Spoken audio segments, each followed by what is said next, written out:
j'enseigne ici. C'est pourquoi vous trouverez des suppositions dans la loi. Parce que la loi n'a pas trouvé d'ombre. La loi n'a pas trouvé la réalité. La loi n'a qu'une ombre. Ils allaient au temple chaque année et ils y mettaient du sang. Regardez Hébreux chapitre 10, verset 2. Poussons un peu cela. Autrement, n'aurait-elle pas cessé d'être offerte? Si la loi accomplissait ce que Dieu voulait, il n'y aurait pas besoin que les offrandes cessent. Parce que, regardez ceci, que les adorateurs, une fois purifiés, n'auraient plus eu conscience du péché.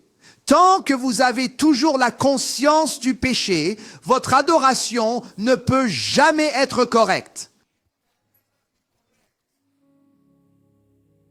Tu ne peux pas adorer Dieu véritablement en ayant conscience du péché, et le diable le sait. C'est pourquoi il continue d'évoquer à ton esprit le souvenir de ton passé pour polluer ta conscience, afin que ton adoration ne soit pas correcte. Écoutez attentivement. Si votre interprétation des Écritures est incorrecte, votre adoration ne pourra jamais être correcte.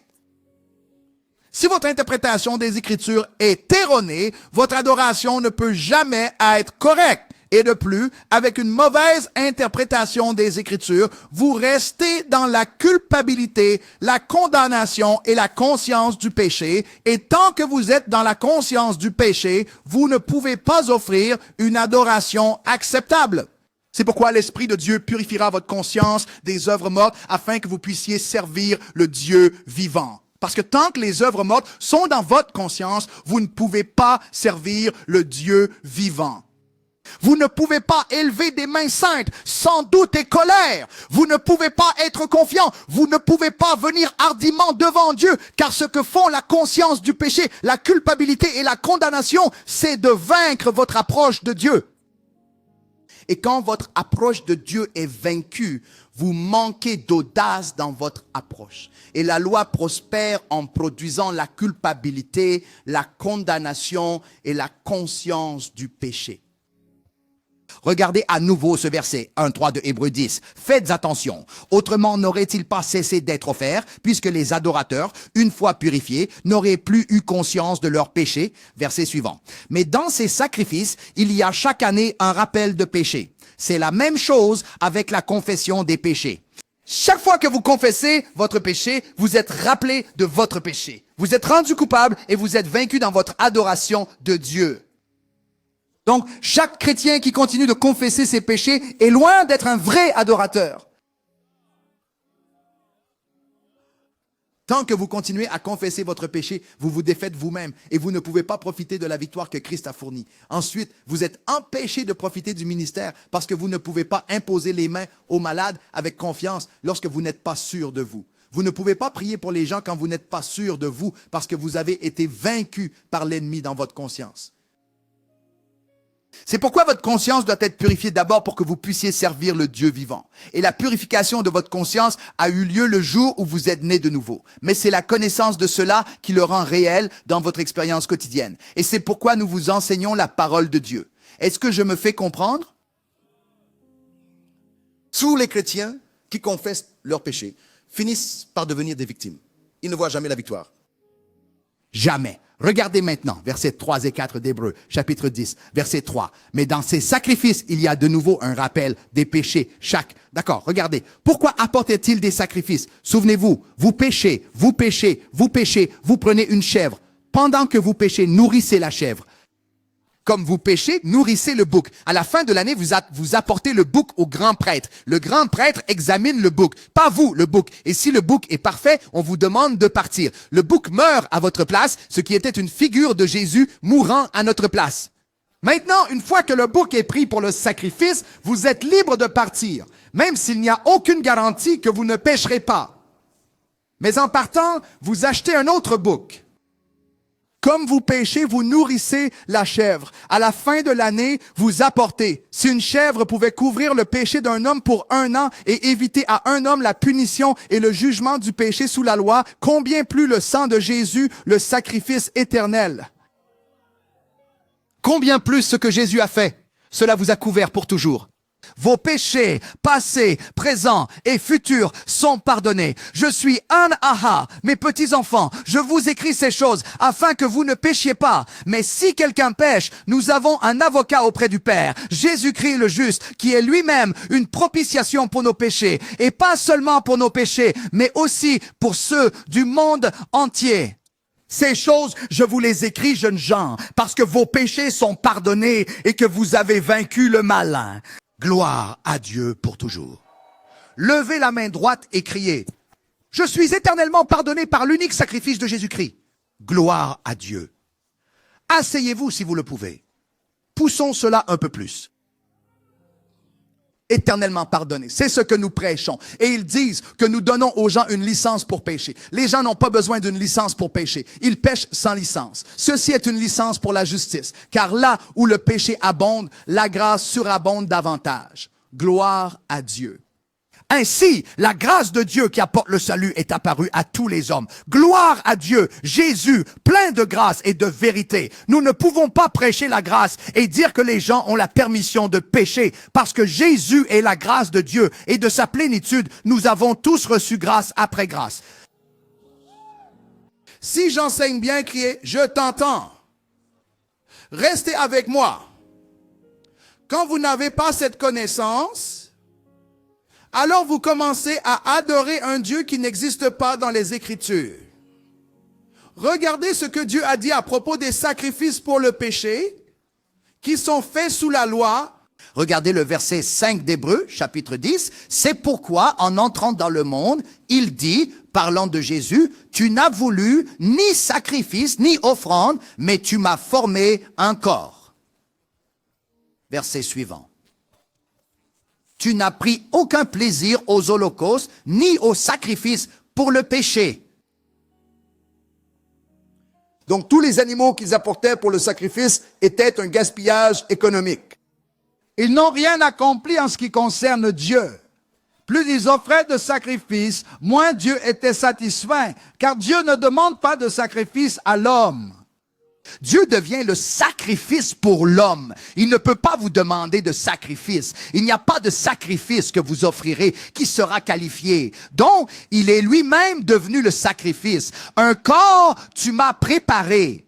L'agneau de Dieu qui ôte les péchés du monde. Pas l'agneau pour Dieu, l'agneau de Dieu. Dieu n'exige pas de sacrifice humain. Dieu n'exige pas de sacrifice animal. Non, le Seigneur a exigé un sacrifice pour le péché et Dieu est devenu le sacrifice pour libérer l'homme de la loi et de ses conséquences. Si j'enseigne bien, criez, j'entends. Ce n'est pas possible que Dieu puisse être satisfait. Si quelque chose n'est pas possible, cela ne peut pas être Dieu. Oh gars. Mais regardez combien d'années il faisait tout cela. Combien d'années offrait-il ces sacrifices? Combien d'années faisait-il tout cela? Dieu n'y prend aucun plaisir. Regardez le verset 6 de ce même chapitre des Hébreux. C'est bien enseigné. Tu n'as pris aucun plaisir dans les holocaustes et les sacrifices pour le péché. Verset suivant. Puis j'ai dit, voici, puisque les sacrifices ont échoué, je viens. Il est question de moi dans le rouleau du livre, pour faire ta volonté, ô Dieu. Regardez ceci. Verset suivant. Au-dessus, lorsqu'il dit sacrifice. Amen, mon frère.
tout ce qui concerne la loi ne fait aucun plaisir à Dieu. Retournez à ce verset 9, parce que je veux que ces prêcheurs de la loi entendent. Oui, mon gars. Oui, mon gars. Puis il a dit, voici, je viens pour faire ta volonté, ô Dieu. Retourne au verset 8, frère, tu vas trop vite. Au-dessus, quand il a dit sacrifice et offrande et holocauste. As-tu vu cela? Sacrifice, offrande, holocauste.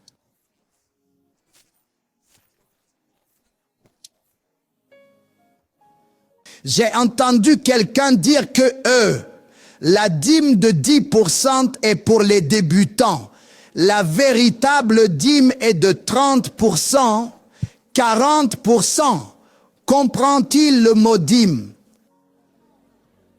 Une fois que c'est plus de 10%, ce n'est plus une dîme. Dîme signifie dièmes. Mettez-le de côté.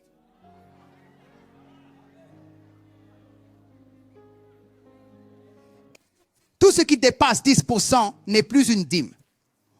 Tout ce qui est en dessous de 10% n'est pas une dîme. C'est une dîme parce que c'est un dixième. Si ce n'est pas un dixième, ce n'est pas une dîme. Nous enseignons la générosité. Ils disent que notre bouche sent mauvais. Maintenant, ils nous ont rejoints pour enseigner la générosité et ils l'appellent la dîme. Peu importe comment vous le présentez, cela ne peut jamais être correct tant que ce n'est pas bien défini. La dîme est 10%. Il n'y a pas de niveau d'entrée. Aucune introduction. Une fois que c'est la dîme, c'est 10%. Pas de maternelle, pas de cours pour adultes. Ils sont tous classés dans une même classe. Sous la loi, pas de diplôme, pas d'admission. Vous appartenez tous à la même classe. Donc, c'est la dîme, c'est 10. Dès que c'est 10.1, ce n'est plus la dîme, c'est devenu un don. Alors, retirez le titre de dîme. Libérez les gens pour donner. Libérez-les. Libérez.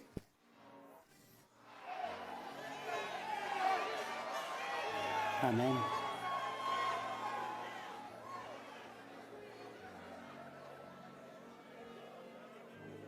Si j'enseigne à quelqu'un, criez, je vous entends. Retournez aux Hébreux. Libérez les gens. Jésus a payé pour eux. Libérez-les. Laissez-les servir Dieu librement. Car Dieu a aimé et il sera plein. Que chaque homme donne selon ce qu'il a décidé dans son cœur. Qu'il donne ainsi. Si un homme donne selon ce qu'il a, cela est demandé. De quoi parles-tu? Libérez ces personnes. Laissez-les servir Dieu. La révélation de Jésus, au-delà de la superstition, laissez partir mon peuple. Que mon peuple reste ferme dans la liberté avec laquelle Christ vous a libéré et ne vous laissez pas de nouveau entremêler avec le joug de celui que le Fils libère est réellement libre. Que mon peuple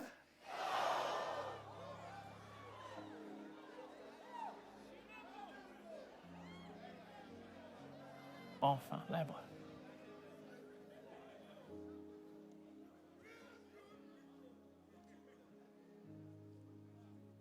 En haut de seuil, quand il a dit,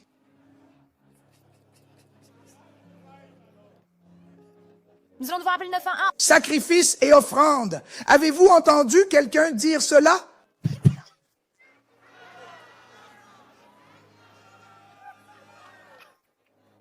J'ai entendu quelqu'un dire que si vous ne payez pas vos dîmes, vous irez au ciel, mais vous irez comme Lazare. Qu'est-ce que c'est? Nous vous avons dit, venez, apprenons-vous la Bible. Vous refusez. L'ignorance continuera à vous humilier. Où la Bible a-t-elle jamais dit « Lazare paie la dîme » ? Il n'y a pas de tel récit. Aussi l'homme riche a-t-il payé la dîme. Il n'y a pas de dîme dans cette écriture. Toute cette écriture parle de la justification par la foi. L'homme riche, il ne croit pas à l'évangile. Il était en enfer. Lazare croyait à l'évangile. Il était dans le saint. Saint ne signifie pas un mauvais endroit. Saint signifie corps. C'est là, ils ont vu Lazare et Abraham ensemble. Ce n'est pas une mauvaise chose. C'est en fait le summum de la justice. Le sein d'Abraham, le corpus, cela signifie qu'Abraham et Lazare étaient dans le même état. Personne n'était supérieur, personne n'était inférieur. Le corpus, le sein d'Abraham, tout comme Jésus, est dans le sein du Père. Comment lisez-vous? J'ai même entendu quelqu'un dire que lorsque vous allez au paradis, vous payerez encore la dîme. Alors, quel travail ferons-nous au ciel pour qu'il paie notre salaire afin que nous puissions payer la dîme? Hé Jésus, que mon peuple...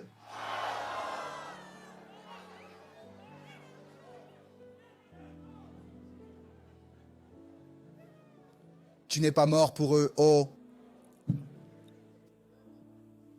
Arrêtez tout cela, vos superstitions. Arrêtez tout cela, votre assassinat de caractère des Écritures. Et arrêtez tout cet abus de la Bible. Laissez les gens partir. Laissez-les servir Dieu avec le Saint-Esprit. Le Saint-Esprit est dans le cœur des gens. Il poussera les gens à faire ce qu'ils doivent faire. Faites confiance au Saint-Esprit. Même Dieu fait confiance au Saint-Esprit. Il nous a donné son esprit et il croit que l'esprit nous guidera à faire ce qui est juste. Ne liez pas les gens avec des lois fabriquées par les hommes, des doctrines des hommes. Cela annule la parole de Dieu.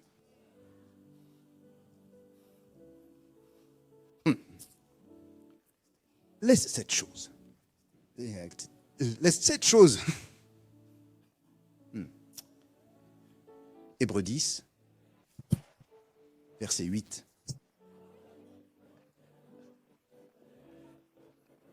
Au-dessus, quand il a dit sacrifice et offrande et holocauste et offrande pour le péché, tu n'as pas voulu ni pris plaisir en cela, ce qui est offert par la loi.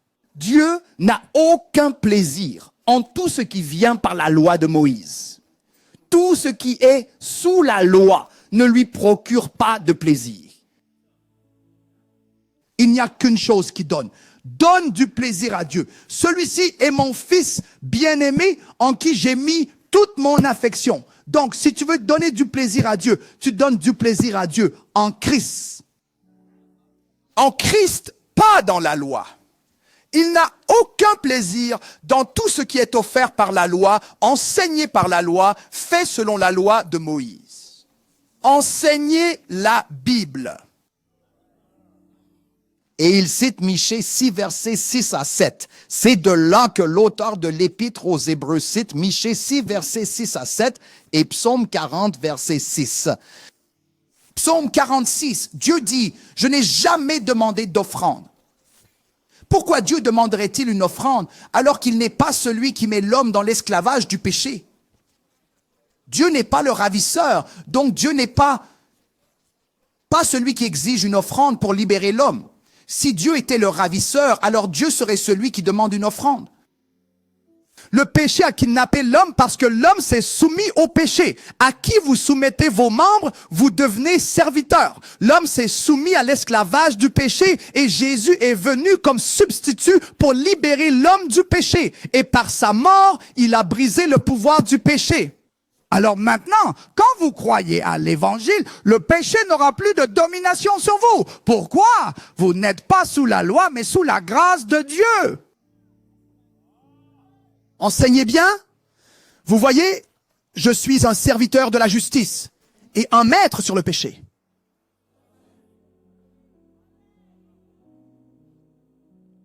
Tu es maître du péché. Tu es maître du péché. Dieu disait à l'homme qu'il allait offrir le sacrifice pour le péché au nom de l'homme. Il ne l'exigeait pas. C'est pourquoi ce sont les salaires du péché, pas les salaires de Dieu. Le salaire du péché, c'est la mort, pas le salaire de Dieu. Le salaire du péché, c'est la mort. Le péché exige la mort et le don que Dieu donne est la vie éternelle qui brise le pouvoir du péché. Donc, ce que Dieu donne, c'est la vie éternelle. Ce que le péché exige, c'est la mort. Dieu a subi la mort pour offrir à l'homme un don de vie éternelle sans condition. Pas le salaire de Dieu, le salaire du péché.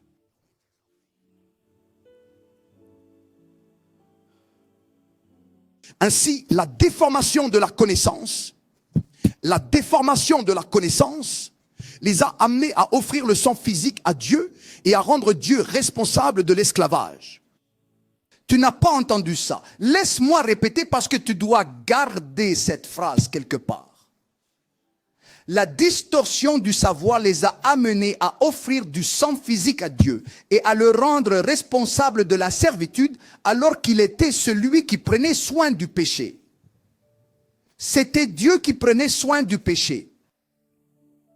Alors, année après année, ils apportaient des sacrifices comme si c'était Dieu qui les gardait en esclavage. Une fausse représentation du caractère de Dieu. Chaque fois qu'ils apportaient le sang de l'animal, ils faisaient une attaque sur le caractère de Dieu. Chaque fois qu'ils apportaient ce sang, ils faisaient une attaque sur le caractère de Dieu. J'ai fait un podcast qui vient de sortir la semaine dernière. J'ai en fait quelques podcasts et ils sont un peu partout. Vous pouvez les consulter sur YouTube. J'en ai fait un au Nigeria, j'en ai fait un en Afrique du Sud. Et l'un des gars m'a posé une question intelligente. Il a dit, dans le culte des idoles, les idoles exigent des sacrifices humains et des sacrifices animaux. Dans notre culte traditionnel, le sacrifice animal échu et le sacrifice animal et humain sont normaux. Puis quand nous en arrivons au christianisme, nous voyons le sacrifice humain dit dans le christianisme. Alors, quelle est la différence entre le Dieu de la Bible et nos idoles et notre culte traditionnel? Alors je lui ai dit, il semble bien. Il a dit, d'accord, il semble bien. J'ai dit, parce que la première fois que l'homme pêche dans le jardin d'Éden, le premier péché de l'homme, l'homme est allé se cacher. Dieu arrive et dit, Adam, où es-tu? Adam, où es-tu? Et Adam dit, ok, je suis nu. Dieu dit, sors, où es-tu? Adam se montre. Dieu n'a pas demandé de sacrifice animal. Au contraire, Dieu a pris la peau d'un animal et a couvert l'homme, ne demandant rien de l'homme. Le premier péché de toute l'humanité, Dieu couvre encore un pécheur, ne demandant rien de lui. Au contraire, le pointant vers le chemin de la vie. Une épée flamboyante de feu dit à l'homme que c'est le chemin. Cet arbre, qui est une image de Jésus, sera ta liberté de ce péché. Dieu ne demande rien. Le deuxième péché dans la Bible, Caïn tue Abel. Dieu n'a pas demandé de sacrifice humain. Au lieu de cela, Caïn se plaint. Oh Dieu, ma punition est plus grande que je ne peux supporter. Oh Dieu, quiconque me voit, il me tuera. Oh Dieu. Et Dieu, dans sa compassion, prit une pierre et mit une marque sur Caïn en disant, quiconque touche Caïn, je m'occuperai de toi. Comment Dieu peut-il protéger un meurtrier sans rien exiger? Dieu ne demande rien d'un pécheur parce qu'il fournira ce dont le pécheur a besoin pour être libéré du péché. Ainsi, l'évangile ne demande pas, l'évangile fournit. C'est ce qu'on appelle la parole de foi que nous prêchons. L'évangile n'exige rien. L'évangile fournit seulement ce dont l'homme aura besoin. L'évangile fournit ce dont l'homme aura besoin. Vous devez connaître Jésus au-delà des superstitions. Vous devez le connaître exactement pour qui il est dans les pages des Écritures. Alors il dit au verset 7 d'Hébreux 10, regardez ceci. Hébreux 10, verset 7. Puis j'ai dit, voici, je viens. Dans le volume du livre, il est écrit de moi, pour faire ta volonté, ô Dieu. Question, quelle n'était pas sa volonté? Sa volonté était qu'ils apportaient des sacrifices. Il ne prenait aucun plaisir dans ces sacrifices. Quelle était sa volonté? Il offrira lui-même les sacrifices. Sa volonté est qu'il soit le donateur, qu'il soit le sacrifice. Il n'exige rien du pécheur. Au contraire, il pourvoit au pécheur. J'enseigne bien, faites attention. Donc, dans les holocaustes, je ne veux pas. Hébreux 10, 8 à 10. Hébreux chapitre 10, verset 8 à 10. Sacrifice et offrande et holocauste et offrande pour le péché, tu n'as pas voulu, tu n'y prends point plaisir, ce qui est offert selon la loi. Verset suivant. Alors il dit, me voici, je viens pour faire ta volonté, ô Dieu. Il ôte le premier pour établir le second. Il enlève le premier, la loi, afin d'établir l'œuvre achevée du Christ, le testament du Christ. Regardez le verset suivant. Verset 10. Par cette volonté, nous sommes sanctifiés. c'est la volonté de Dieu par l'offrande du corps de Jésus-Christ. Combien de fois? Une fois, et pas, tu es sauvé combien de fois? Tu es sanctifié combien de fois? Tu es justifié combien de fois? Tu es lavé combien de fois? Tu es accepté combien de fois? Tu reçois le Saint-Esprit combien de fois? Une fois. Tout ce qui est venu par ce seul sacrifice est venu une fois. C'est venu une fois. Le point est ici. Regardez combien d'années ils ont mal représenté Dieu en offrant des sacrifices. Donc, un homme peut être dans le christianisme en servant le mauvais Dieu pendant 50 ans. Un homme peut être chrétien et servir un Dieu qui n'existe que dans sa tête pendant 40 ans. Regardez combien d'années il servait Dieu à l'envers. Il pensait qu'il servait Dieu. Et Dieu a dit, non, je n'ai jamais été dans ce que vous faites. Je ne suis même pas conscient que tu fais quelque chose. C'est pourquoi tu devrais faire attention à ce que j'enseigne afin de ne pas adorer de loin. Je ne veux pas adorer de loin. Enveloppe-moi. Non. Ici, nous n'enveloppons pas. Soit tu adores de loin, soit tu adores en Christ. La superstition partout. La superstition partout. Regardez certaines églises, c'est juste de la superstition, superstition. Regardez certains chrétiens, c'est juste de la superstition, superstition, adorant un Dieu qu'ils ne connaissent même pas.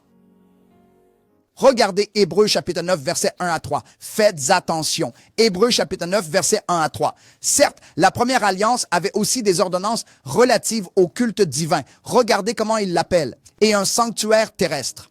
Un sanctuaire terrestre. Verset suivant. Car un tabernacle fut construit, c'est dans la première partie se trouvait le chandelier, le haut de la table, les pains de proposition, qui est appelé le sanctuaire. Verset suivant. Et après le second voile, le tabernacle, qui est appelé le Saint des Saints. Ils ont donc construit un sanctuaire terrestre et l'ont conçu comme cour d'autel, lieu saint, Saint des Saints, qui est le plus saint de tous. Et dans leur esprit, Dieu y habitait. Donc, personne n'y est entré parce qu'il disait, si tu entres, tu mourras. Ils ont donc donné l'image d'un Dieu qui tue. Pourquoi devrais-je voir Dieu et mourir? Je devrais voir Dieu et vivre. Mais quand vous êtes dans l'hypothèse, vous craignez Dieu parce que vous n'êtes pas sûr de ce que vous obtiendrez en vous approchant. Alors vous restez à distance. Quand vous avez des suppositions sur Dieu qui ne sont pas scripturaires. C'est pourquoi dans le Nouveau Testament, il n'y a pas d'enseignement sur la crainte de Dieu. Il n'y a pas d'enseignement parce que cette expression crainte de Dieu dans l'Ancien Testament n'est pas la même crainte dans votre vocabulaire d'aujourd'hui. Donc quand il disait crainte de Dieu dans l'Ancien Testament, il ne voulait pas dire peur.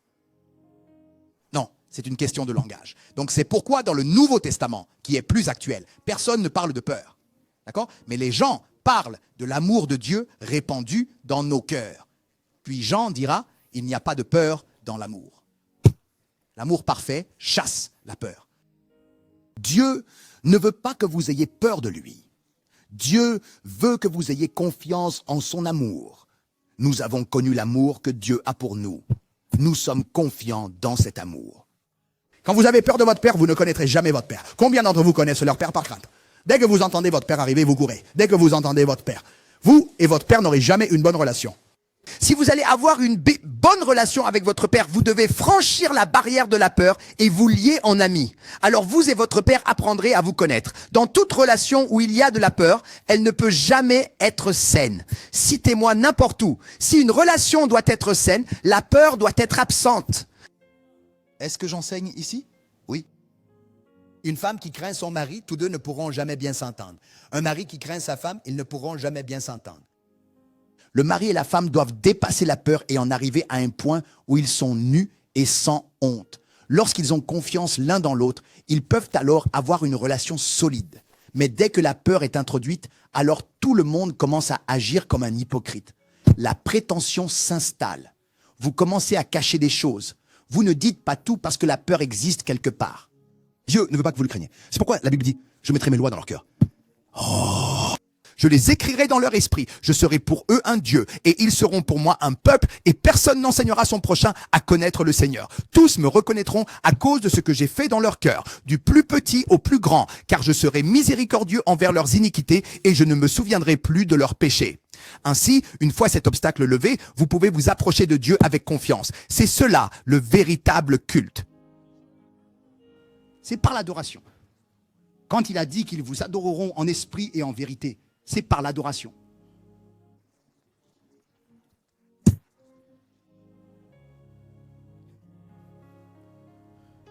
Ils ont même construit un endroit à l'intérieur. Ils l'ont appelé le Saint des Saints. C'est là que Dieu est. Et chaque année, le grand prêtre y entre une fois, après s'être lavé, douché et habillé, et il l'attache avec une chaîne. Et dans l'histoire, on n'a jamais entendu parler d'un prêtre qui serait mort à l'intérieur parce que Dieu n'était jamais là. Pendant qu'il faisait tout ce rituel pour entrer dans le lieu très saint, Moïse entrait et sortait. Un jour, David et ses garçons avaient faim. Ils sont entrés là-bas et ont mangé du pain de proposition. Ils sont entrés là où le grand prêtre devrait entrer, David qui n'en était pas un, et ses garçons, pour vous montrer à quel point l'endroit était inutile, et ces garçons, ils sont entrés, ont mangé du pain de proposition et sont partis sans payer, ce même endroit où d'autres entraient avec crainte. Vous voyez ça? Quand vous ne connaissez pas Dieu, quand vous ne connaissez pas Dieu selon les Écritures, vous avez un Dieu dans votre tête qui n'est pas le Dieu de la Bible. Est-ce que j'enseigne bien?